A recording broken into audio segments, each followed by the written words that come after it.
이사갈의 아들들은 돌라와 부아와 야숫과 시므론 네 사람이며, 돌라의 아들들은 우시와 르바야와 여리엘과 야메와 입삼과 스무엘이니 다 그의 아버지 돌라의 집 우두머리라.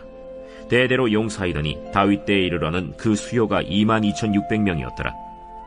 우시의 아들은 이스라히야요, 이스라히야의 아들들은 미가엘과 오바댜와 요엘과 이시야 5사람이 모두 우두머리며, 그들과 함께 있는 자는 그 계보와 종족대로 능히 출전할 만한 군대가 36,000명이니 이는 그 처자가 많기 때문이며, 그의 형제 이사갈의 모든 종족은 다 용감한 장사라. 그 전체를 계수하면 87,000명이었더라. 베냐민의 아들들은 벨라와 베겔과 여디아엘 3사람이며, 벨라의 아들들은 에스본과 우시와 우시엘과 여리못과 일이 5사람이니 다 그 집의 우두머리요 큰 용사라. 그 계보대로 계수하면 22,034명이며, 베겔의 아들들은 스미라와 요아스와 엘리에셀과 엘료에네와 오브리와 여레못과 아비아와 아나돗과 알레메시니, 베겔의 아들들은 모두 이러하며 그들은 다 그 집의 우두머리요 용감한 장사라. 그 자손을 계보에 의해 계수하면 22,000명이며, 여디아엘의 아들은 빌한이요, 빌한의 아들들은 여우스와 베냐민과 에훗과 그나아나와 세단과 다시스와 아히사알이니 이 여디아엘의 아들들은 모두 그 집의 우두머리요 큰 용사라. 그들의 자손 중에 능히 출전할 만한 자가 17,200명이며, 일의 아들은 숫빔과 훗빔이요 아헬의 아들은 후심이더라. 납달리의 아들들은 야시엘과 구니와 예셀과 살루미니 이는 빌하의 손자더라. 므낫세의 아들들은 그의 아내가 낳아준 아스리엘과 그의 소실 아람 여인이 낳아준 길르앗의 아버지 마길이니, 마길은 훗빔과 숫빔의 누이 마가라 하는 이에게 장가들었더라. 므낫세의 둘째 아들의 이름은 슬로브핫이니 슬로브핫은 딸들만 낳았으며, 마길의 아내 마가는 아들을 낳아 그의 이름을 베레스라 하였으며, 그의 아우의 이름은 세레스이며, 세레스의 아들들은 울람과 라겜이요 울람의 아들들은 브단이니 이는 다 길르앗의 자손이라. 길르앗은 마길의 아들이요 므낫세의 손자이며, 그의 누이 함몰렉겟은 이스홑과 아비에셀과 말라를 낳았고, 스미다의 아들들은 아히안과 세겜과 리키와 아니암이더라. 기도하겠습니다. 하나님, 날마다 우리를 살피시고 지켜보아 주시고 또 보살펴 주시는 하나님, 날마다 하나님의 섭리 가운데서 한치의 오차도 없이 이 구원의 길을 걸어가는 우리가 오늘도 하나님 아버지 앞에서 이 구원으로 먼저 이끌림을 받았던 우리 조상들의 이름을 기억하고 또 그들의 삶을 다시 한번 돌아보면서 우리가 걸어가야 될 길이 어떤 길인지 다시 한번 배우기를 원합니다. 하나님, 오늘도 이 새벽에 너무나 소중한 이름들을 한 명 한 명 마음에 새기며 그 이름들을 사랑하신 그 하나님을 만나고자 하오니, 하나님 아버지 오늘도 우리를 만나주시고 오늘 내 이름도 주님의 가슴 가운데 기억되게 하여 주시고, 우리도 이들처럼 믿음 가운데 온전히 살다가 주님을 만나는 모든 주의 백성 될 수 있도록 주님께서 함께하여 주시옵소서. 믿사하며 살아계신 예수님 이름 받들어 기도드립니다. 아멘. 네, 새벽 시간의 특성상 이 본문을 다 살피지 못하는 상황에서 오늘은 사실은 저는 이 구절이 성경이 굉장히 오늘 본문에서 강조하는 구절이라고 생각하는데, 좀 다루고 싶은 구절이 있습니다. 그게 뭐냐? 구약 성경이 쓰여지던 당시에 이 차별의 끝에 서 있는 존재가 있었어요. 그게 누구냐면 그게 여자예요. 그러니까 이 시대는 법치가 있는 시대가 아니라 순전하게 힘이 통치하는 시대였기 때문에 그 질서를 세울 때 그 근본에 있던 원리가 뭐냐면 힘이었어요. 그러니까 오늘도 여러분이 이 계보를 보시면 누구에 대한 계보가 쭉 나와 있습니까? 힘 있는 아들들의 계보예요. 누가 아들들을 낳았다, 용사를 낳았다. 그러니까 각 지파마다 싸울 만한 자들, 그리고 아들들의 수, 아들들의 이름들, 이것들을 쭉 기록한단 말이죠. 그러니까 이 계보만 보면은 지금 이스라엘의 계보와 다른 이방인들의 계보가 차이가 없는 것 같아요. 그러니까 오늘 이스라엘 계보도 아들들의 이름을 기록하고 용사의 이름을 기록하고 힘 있는 자들의 이름을 기록한다는 거죠. 그러니까 어떤 사회에서 그 당시에 대접을 받는다고 할 때 언제나 대접받는 사람은 누구냐? 전쟁에 나가서 싸울 수 있는 사람이 누구냐? 남자죠. 그 전쟁을 통해 땅을 얻어오고 전리품을 가져오는 존재가 누구냐? 그것도 남자예요. 그러니까 이 고대 시대의 남자는 그 시대의 모든 권리를 독점했고, 상대적으로 여자는 어떤 존재였냐? 남자가 힘들 때, 전쟁하고 돌아왔을 때 성적이고 정서적인 욕구를 채워주는 존재 아니면 남자에게 후손을 낳아주는 존재. 여자는 그 이상 그 이하도 아니었어요. 그래서 그 집에 여자가 만약에 태어난다, 그러면 그 딸은 자녀로 취급되는 게 아니라 그 아버지의 소유와 재산으로 여겨져서 아버지가 누구에게 딸을 시집 보내고 누구의 전리품으로 주던 간에 아무 말도 할 수가 없었어요. 그러니까 이 당시에 이 아버지들이 전쟁을 할 때, 자, 전쟁에서 승리하고 가장 큰 공을 내세우면 상품 줄게. 그런데 그 상품이 누구냐? 내 딸이에요. 내가 내 딸한테 너 얘한테 시집가 그러면 할 말이 없는 거예요. 그게 그 당시에 여자였던 거죠. 그런데 여러분, 이런 딸이 호적에 올라가고 아버지의 재산을 상속받는다. 어떤 집에서 아들들과 같은 이 자녀의 대접을 이 딸이 받는다. 이거는 말이 안 되는 개념이었어요. 아니, 싸울 수도 없고 전쟁도 나갈 수도 없는 여자가 어떻게 상속을 받냐라는 거죠. 여러분, 그게 고대 근동에서 여자들에 대해 가지는 남자들의 생각이었어요. 그런데 우리가 그 당시 상식에 비추어 보면 오늘 말씀에서 아주 놀라운 기록을 하나 볼 수 있는 거예요. 여러분이 13절 이하를 보시면 므낫세 지파에 대한 기록이 나오는데 쭉 아들들에 대한 기록, 용사들에 대한 기록, 힘 있는 자들의 기록이 나와요. 그런데 그 지파에 슬로브앗이라는 사람이 나와요. 그런데 여러분이 성경에서 이 사람의 중요성을 간과하는 경향이 있는데, 사실 성경은 그때 살았던 모든 사람들에 대한 정보를 기록한 책이 아니에요. 더군다나 역대기 같은 경우는 다른 본문에 기록된 사람들을 상당히 많이 누락시킵니다. 역대기가 철저하게 목적하는 게 뭐냐면, 우리가 무너진 나라를 다시 세워야 되겠는데 회복의 관점에서 반드시 언급해야 되는 사람이 누군가, 이 백성이 반드시 계승해야 되는 이 정신을 담고 있는 계보의 이름이 누군가, 여기에만 집중하는 거예요. 그래서 이 역대기 기사를 보면 그 중요한 사람들이 제사장인데 제사장 중에서도 이름이 빠져있는 이름들이 몇 명 있어요. 그런데 이 신기한 게 뭐냐면, 가장 처음에 이 이스라엘이 정복 전쟁을 하고 이스라엘이라는 나라를 세팅한 여호수아를 보면 거기에 이 슬로브앗이라는 사람 집안 이야기가 아주 자세하게 나와요. 그러니까 한참 전쟁을 하는데 아들도 없는 집안 이야기를 그렇게 자세하게 다루는 거예요. 그런데 제가 개인적으로 너무 신기하게 여기는 게 뭐냐면, 역대기에서 그 중요한 제사장 중에서도 이름이 빠진 사람들이 있는데 이 역대기 계보에 또다시 슬로브앗이라는 사람과 그 가정의 사연이 기록되어 있는 거예요. 그러면 이게 뭘 뜻하는가? 이 집안에 대한 기록은 단순한 기록이 아니고요, 이 집안 사람들에 대한 기록 안에 하나님 나라의 정신이 담겨 있다라는 거예요. 그러면 이 슬로브앗 집안은 어떤 사연을 가지고 있는가?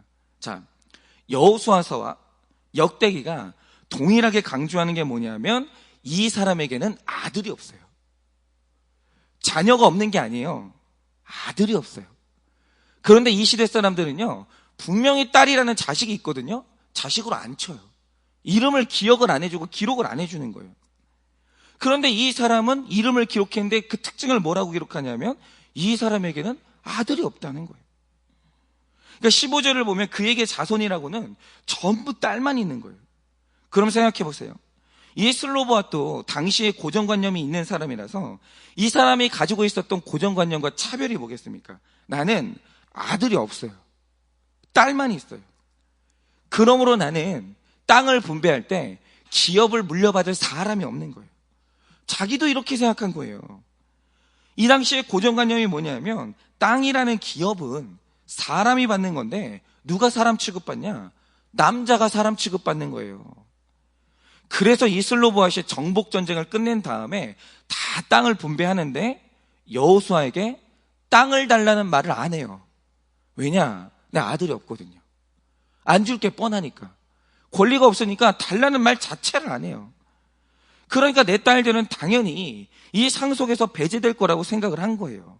그런데 여호수아서 17장이 참 신기하고 감격적인 게 뭐냐면 그 아버지는 자기 딸들을 사람으로 안 봤죠. 그런데 나라를 세웠던 여호수아가 이 딸들을 어떻게 대하는가? 단순히 슬로보앗의 집에 딸들이 있었다 이렇게 기록하지 않고 그 딸들의 이름을 정확하고 정성스럽게 하나하나 다 기록해줘요.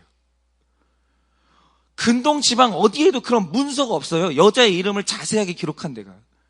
그런데 여호수아는 이 딸들의 이름을 하나하나 다 기록해요. 슬로보앗에게는 말라와 노아와 하글라와 밀가와 이 디르사라는 이름을 가진 소중한 자녀들이 있었다 이렇게 기록을 해요.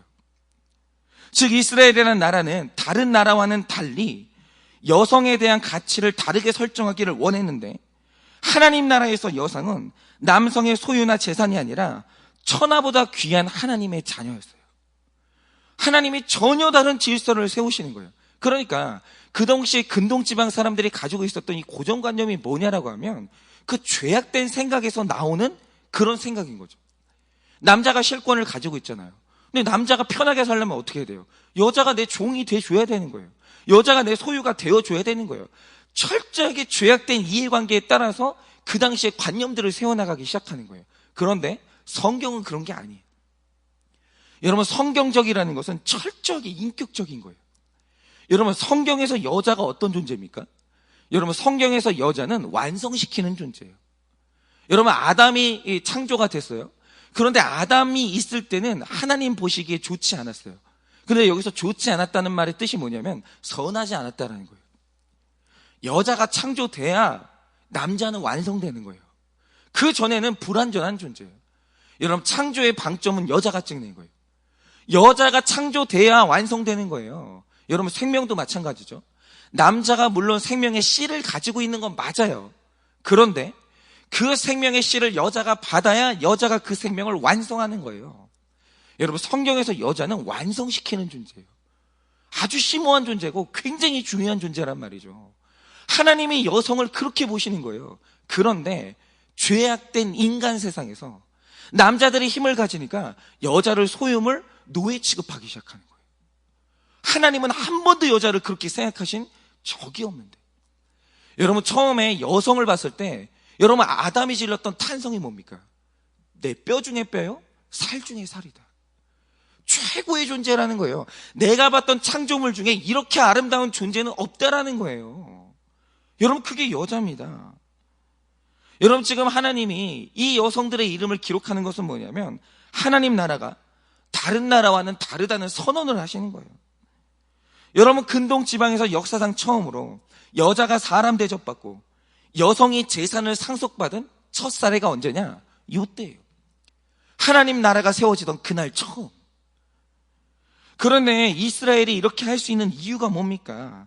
하나님의 나라는 성령이 통치하는 나라거든요. 여러분, 성령이 통치하시면 사람의 생각을 바꿔요. 여러분, 거룩하신 성령님의 임재의 특징이 뭡니까?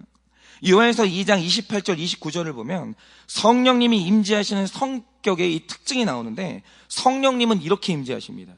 그 후에 내가 내 영을 만민에게 부어주리니 너희 자녀들이 장래일을 말할 것이요 너희 늙은이는 꿈을 꾸며 젊은이는 이상을 볼 것이며 그때에 내가 또 내 영을 남종과 여종에게 부어줄 것이며 내가 이적을 하늘과 땅에 베풀리니 그 피와 불과 연기 기둥이라.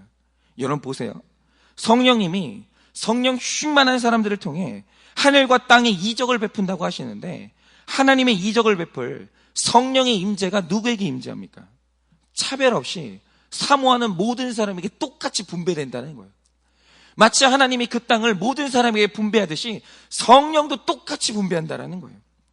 그런데 오늘 또 임재하시는 순서가 파격적이에요.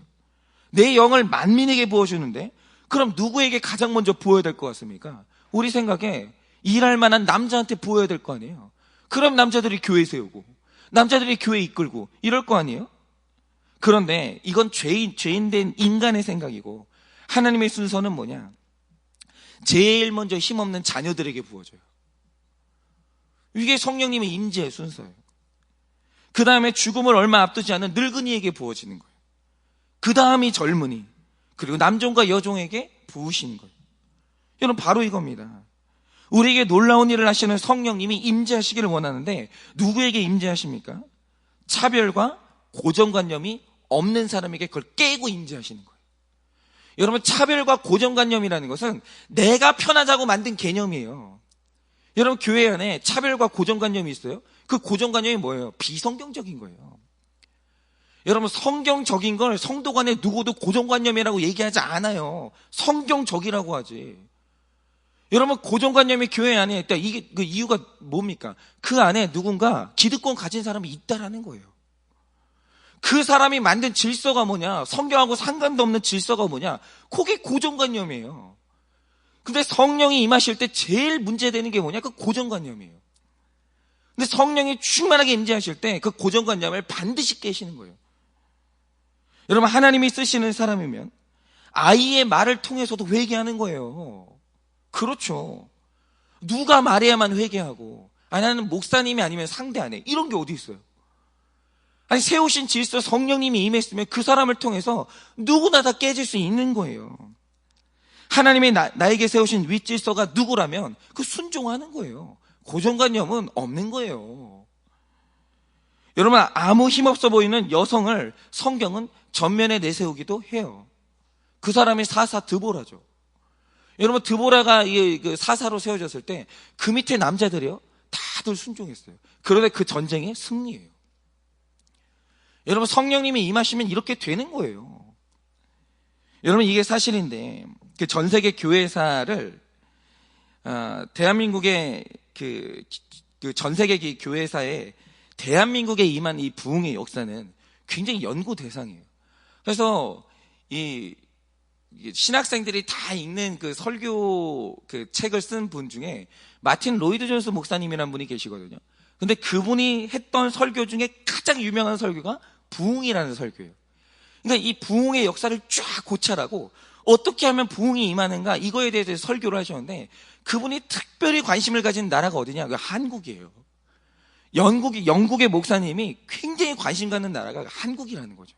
그러니까 그만큼 한국의 부흥은 굉장히 특이했던 현상이에요.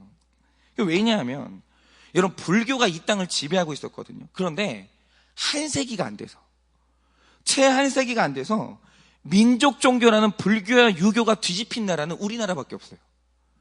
아직도 그런 역사가 없어요. 여러분, 이 땅도 작고 인구도 없는 나라에 전 세계에서 가장 큰 교회 5개가 전부 한국에 있다라는 거예요. 너무 이상한 나라인 거죠. 그러니까 이 전 세계 부흥에 관심이 있는 사람들이 한국 부흥 역사에 관심이 없을 수가 없는 거예요. 그런데 이 한국의 거침없는 부흥의 역사를 보면 뚜렷한 양상이 하나 나타나요. 그게 뭐냐면 성령의 임재를 열어줬던 사람들이 고정관념이 없어요. 그 사람들 특징이 그래요. 굉장히 철저한 고정관념의 사회가 우리나라인데 그 사람들은 고정관념이 없는 거예요. 예를 들어서 저는 이게 너무 제가 좋아하는 이야기인데, 이 전북 김제에 이 금산교회라는 곳이 있어요. 근데 여기가 왜 중요하냐면 원래 이 전라도 지역이 미국 남장로교회의 선교 지역이었거든요. 그런데 여기에 이 테이트라는 선교사님이 늘 말을 타고 선교를 하면서 전주에서 정읍으로 왔다 갔다 하면서 선교를 하곤 했는데, 얼마나 멀어요. 전주하고 정읍이 굉장히 멀잖아요. 그러니까 말을 타고 가다가 중간에 꼭 쉬었던 곳이 어디냐? 거기가 김제예요. 딱 중간 지점이죠. 그래서 어느 날 하루는 이 선교사님이 쉴 곳을 찾다가 그 집에서 제일 큰 부자였던 이 조덕삼의 집에서 하루를 쉬게 됩니다. 근데 그 당시만 해도 우리나라 사람들이 덕이 있어가지고 손님 대접을 극진히 했어요. 그런데 평소에 이 조덕삼이 테이트 선교사가 너무 열심히 수고하는 거예요. 뭐 하는 사람인지는 모르겠는데 외국인이 우리나라를 와가지고 그렇게 열심히 섬기는 거예요. 그러니까 그게 이제 감동이 됐나 봐요. 그래서 선교사님이 자기 집에서 쉬게 됐을 때 한번 물어본 거예요. 아니, 당신네 나라가 그렇게 좋은 것도 많고 그렇게 살기 좋다고 하던데, 아니 왜 이 나라를 와가지고 이렇게 고생을 하냐고, 이유가 뭐냐고 물어본 거예요. 그러니까 이 질문을 받은 이 테이트 선교사님이 뭐라고 대답했냐면, 제가 이러는 이유는 하나님이 이 조선 땅을 특별히 사랑해서 그런다. 하나님이 이 땅을 아주 특별히 사랑하신다고. 근데 저는 이게 빈말이 아니라고 봐요. 이게 뭐 하나님의 섭리가 있었던 거예요. 굉장히 그 선교사님은 하나님이 이 나라를 특별히 사랑하신다는 걸 느낀 거예요. 그런데 이 당시만 해도요, 신이 인간을 사랑한다는 개념이 한국 땅에 없었어요. 그러니까 팔자, 그리고 언제나 신은 진노하는 존재. 그러니까 우리가 바다에서 사람이 죽으면 용왕을 달래잖아요. 그러니까 이 신은요, 언제 화가 날지 모르는 거예요. 늘 그런 존재였거든요. 그런데 이 조덕삼이요, 신이 인간을 특별히 사랑한다는 말을 처음 들어본 거예요. 아, 신이 사랑이라는 감정이 있구나. 그러니까 여기서부터 이 조덕삼의 고정관념이 확 깨져요. 아, 이 뭐가 다르구나 이게. 그래서 이 조덕삼이 그날로 자기 집을 예배채소로 내놨는데 이게 바로 금산교회예요. 그럼 보세요. 김제에서 가장 먼저 믿은 게 조덕삼이에요. 그리고 자기 집을 통째로 내놓은 것도 조덕삼이에요. 그러면 여러분, 이 교회의 지분이 누구한테 제일 있습니까? 조덕삼이에요. 여러분, 여기 터줏대감 누구예요? 조덕삼이에요. 이 사람 말 한마디에 왔다 갔다 해야 될 것 같은 거예요. 그런데 어떤 놀라운 일이 있었냐? 이 조덕삼의 집에 이자익이라는 머슴이 살았는데 이 머슴이 똑똑한 거예요. 그래서 이제 이 머슴이 이 집 아들이 글을 배울 때 어깨너머로 이렇게 힐끗힐끗 보면서 이제 글을 이제 보는데 얘가 글을 깨우치는 거예요. 천재인 거죠. 그러니까 이걸 귀하게 본 조덕삼이 당시에 또 관리를 또 깨고 이 머슴을 자기 아들이 글을 배울 때 옆에 앉힌 거예요. 넌 일하지 말고 글 배우라고. 그래서 이 머슴이 글을 깨우치고 책이 읽혀지는 순간 어느 날 성경을 읽다가 은혜를 받아버린 거예요. 그래서 정말 뜨거운 신앙생활을 했는데 그 유명한 부흥이 일어났던 1907년에 금산교회에서 기막힌 일이 일어나요. 그게 뭐냐? 이날 금산교회 처음으로 역사상 첫 장로 장립을 투표를 실시해요. 이게 역사적인 사건이에요. 금산교회 역사상 첫 장로예요. 첫 장로. 그런데 여러분, 이게 얼마나 중요해요. 그러니까 성도들에 의해서 회의 끝에 2명의 후보가 장로로 추천이 됩니다. 그런데 이 2명이 누구냐? 금산교회를 세운 조덕삼은 당연히 장로 후보가 될 만하죠. 당연하죠. 그런데 그 다음 후보가 누구냐? 그 집 머슴인 이자익이 후보가 된 거예요. 그러니까 여러분 보세요. 이 상황은 지금 머슴하고 주인이 같이 투표 대상이 됐다는 것 하나만으로도 이 조덕삼에게는 치욕이에요. 그렇지 않습니까? 야, 내가 내 머슴놈하고 내가 이 경쟁을 해야 되나? 자괴감이 들 수도 있죠. 죄악된 우리의 생각에는. 그런데 여기에서 심지어 어떤 일이 일어나는가? 교인 투표를 통해서 장로가 뽑혔는데 주인인 조덕삼이 아니라 머슴인 이자익이 장로로 뽑혀요. 그러면 여러분, 성령이 없는 교회 같으면 어떻게 돼요? 뛰쳐나가요. 여러분, 사장님이 어느 날 말단 사원을 우리 교회에 데리고 왔어요.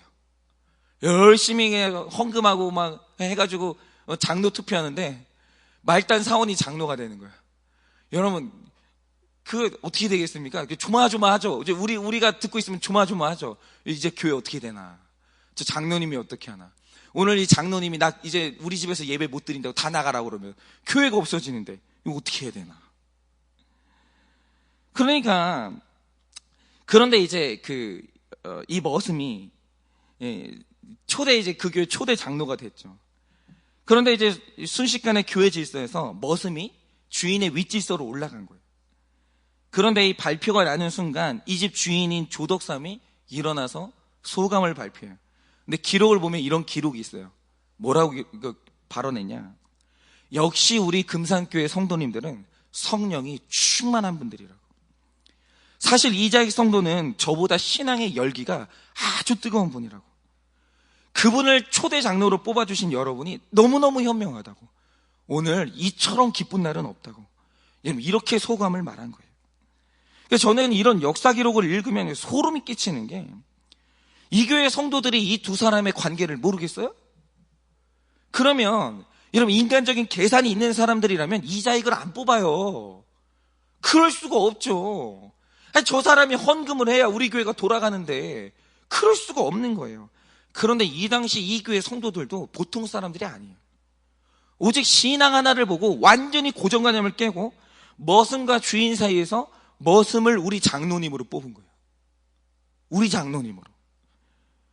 그러니까 이 머슴이 장로가 되니까 그걸 감사하다고 말하는 주인도 신기하고, 그러니까 이 성령님께서 이 복음의 볼모지에 하나님의 나라를 세우면서 신실한 주의 종들을 통해 인간의 고정관념을 다 깨버리는 거예요. 다. 그러니까 거기는 뭔가 다른 거예요. 교회는. 그러니까 이후에 어떤 일이 일어났는지 아십니까? 이 당시는 선교사님이 늘 교회를 지키는 게 아니니까 선교사님이 없을 때는 장로님이 말씀을 전해야 돼요. 근데 말씀 전하는 사람이 누구예요? 머슴이 말씀을 전해요. 그러면 제일 앞에 그 주인인 이 조덕삼이 무릎 꿇고 앉아가지고 머슴이 증거하는 말씀을 그렇게 듣고 계속 은혜를 받는 거예요. 그리고 예배가 끝나면 말씀 전하던 이자익 장로는 다시 머슴으로 돌아가서 그 집 일을 성실하게 하는 거예요. 그러니까 교회 와서는 교회 질서에 따르고 일터에 가면 일터의 질서를 따르는 거예요. 놀라운 일이에요. 이런 일이 없거든요. 이런 일은.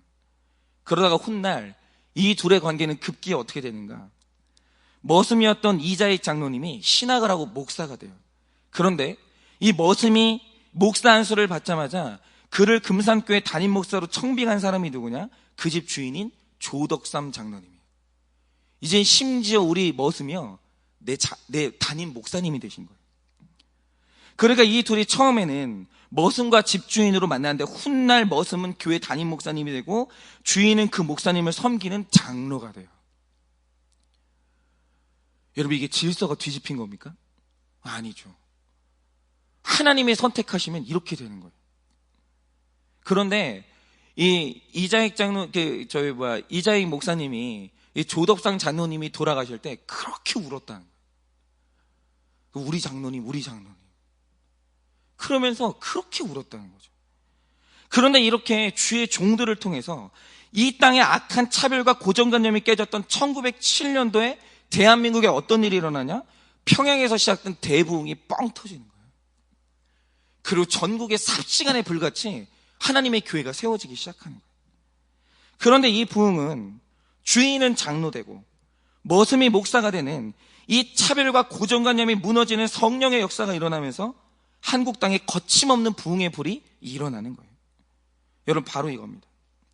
하나님이 놀랍도록 일하실 때 그 일하시기 가장 좋은 주의 종이 그 마음에 어떤 밭이냐? 그 차별과 고정관념이 없는 밭이에요. 제가 어떤 교회가 이제 부흥을 할 때 그 부흥하는 교회의 특징이 뭐냐? 그 하나님이 어떤 질서를 세우시면 고정관념이 다 깨지는 거예요. 저도 지금도 기억하는 게 저희 고향길 교회에 그 권사님이 계시거든요. 어릴 때부터 저한테 먹이시고 입히시고 귀엽다고 안아주시고 그 권사님인데 제가 전도사가 됐어요. 전도사가 돼가지고 다음 주 교회에 오는 딱 그날 그 권사님이 나한테 하시는 말씀이 뭐냐면 그 이후로 한 번도 이름을 안 부르는 거예요. 그 귀여운 어린애가 전도사가 됐는데 전도사님 저녁마다 기도할 때 우리 전도사님 위해서 기도해 주시는 거예요. 그게 정말 잊혀지질 않아요. 그 권사님이. 여러분, 그러니까 하나님이 일하시기 가장 좋은 곳은 어디냐면 질서에 순종하는 마음과 차별과 고정관념이 없는 데예요. 그런데 하나님이 일하시기 가장 힘든 데가 어딘가? 그 고정관념과 차별이 견고한 데예요. 나는 여자 밑에서는 신앙생활 못한다. 나는 나보다 어린 놈 밑에서는 신앙생활 못한다. 나는 나보다 가난한 사람 밑에는 신앙생활 못한다고 이래버리는 거예요. 왜 이렇게 우리는 고정관념과 차별이 많은지 우리가 다 그렇잖아요. 다들 외모 좋은 사람 좋아하고 돈 많은 사람 좋아하고 배운 사람 좋아하고 이것뿐입니까? 남자 여자 차별하고 지역 차별하고 학별로 사람 차별하고 이렇게 차별과 고정관념이 많은 사람, 여러분, 이런 사람을 통해서는요 하나님이 어떤 일도 할 수가 없는 거예요. 어떤 일도. 내가 이 교회에 낸 헌금이 얼만데, 내가 이 교회에 다닌 내가 기간이 얼만데, 여러분, 이런 식으로 말하고 행동하잖아요. 하나님이 일하실 수가 없는 거예요. 그리고 한국 문화의 고질적인 문제가 뭐냐면 이 체면 문화가 너무 강해서 하나님이 가장 좋아하시는 회개의 이 고백을 듣는 게 너무 어려운 거예요. 저만 해도 이상하게 누가 이거 정한 건 아닌데 목회자가요 강단에서 자기 잘못을 공개적으로 인정하잖아요. 그 금기예요. 성경 그 금지한 적이 없어요. 장려하죠. 그 이상한 게 뭐냐면 한국 교회는요, 목사가 공개적으로 자기 잘못 인정하면 안 돼요. 난 하면 안 되는 줄 알았죠. 그러니까 목사는 마치 오류가 없는 사람, 실수가 없는 사람처럼 보여야 권위가 선다는 거죠. 그런데 여러분, 우리가 지금까지 봤던 계보가 그렇게 말합니까? 여러분, 레위 지파 후손들은요, 자기 조상이 살인자인 거 다 알아요. 왜냐? 기록으로 남겼거든요. 니들 조상이 살인자다. 그런데 회개하고 제사장 됐다. 다 남기거든요. 여러분, 유다 지파는 자기 조상이 며느리와 가늠한 죄인인 걸 다 알아요. 왜냐? 유다가 오픈했거든요. 유다가 다 얘기했거든요. 심지어 기록으로 남겼어요. 죄인인 걸 다 알아요. 그런데 그들이 회개하니 다윗의 조상되고 대제사장이 됐다 말하는 거예요. 그러니까 중요한 건 인간의 체면이 아니라 나의 회개를 통해 하나님의 선하심이 증명돼야 되거든요. 그런데 내 체면이 증명돼야 되니까 하나님의 선하심이 증명이 안 되는 거예요. 인간의 체면이 하나님의 일하심을 다 막아버리는 거예요. 간증을 안 하니까 하나님은 간증하기를 원하시는데, 너 간증 통해서 너 얼마나 큰 죄인인지 오픈하고 내가 너에게 얼마나 선하게 일했는지 말하라고 하나님은 원하시거든요. 인간이 말을 안 하는 거예요. 여러분, 우리 안에 하나님으로 하여금 일하시지 못하게 하는 그 고정관념이 뭡니까? 하나님의 선하심을 증명하는 이 회개를 못하게 막는 이 체면이 뭐가 있습니까? 여러분, 그거 다 깨져야 돼요. 다 깨져야 돼요. 그리고 성경적으로 말씀을 따라 순종할 때 여러분, 반드시 거기에 회복이 일어나고 우리 모두가 다 성령에 충만한 하나님의 일하심을 다 경험하게 될 줄을 믿습니다.